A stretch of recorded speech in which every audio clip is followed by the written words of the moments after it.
Namaskar, Adab, Jai Hind. I'm Ratna Shah. I'm going to read you some very interesting and important ideas out of Dr. Bhimrao Ambedkar, Baba Saheb Ambedkar's concluding speech in the Constituent Assembly on 25th November 1949. Listen carefully. He warns us 75 years ago. On 26 January 1950, India will be an independent country. What would happen to her independence? Will she maintain it, or will history repeat itself? Will Indians place the country above their castes and creeds, or will they place creed above country? I do not know.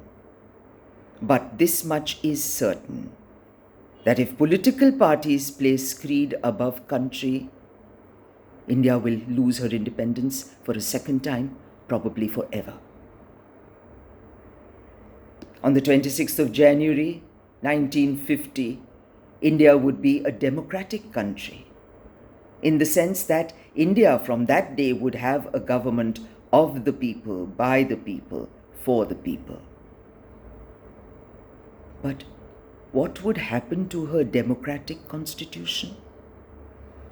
Will she be able to maintain it, or will she lose it again? It is not that India did not know what is democracy. There was a time when India was studded with republics, but this democratic system India lost. Will she lose it a second time? I don't know. But there is danger of democracy giving place to dictatorship.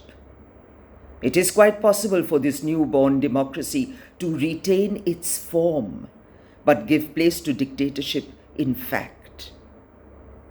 If there is a landslide, the danger of the second possibility becoming an actuality is much greater.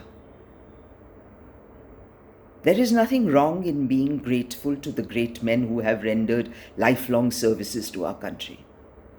But there are limits of gratefulness. This caution is far more necessary in the case of India than in the case of any other country. For in India, bhakti, devotion, hero worship, plays a part in its politics, unequaled in magnitude by the part it plays in the politics of any other country in the world. Bhakti in religion may be a road to the salvation of the self, but in politics, bhakti, hero worship, is a sure road to degradation and finally dictatorship. 75 years ago, he said this. We have to become specially careful now. Jai Hind.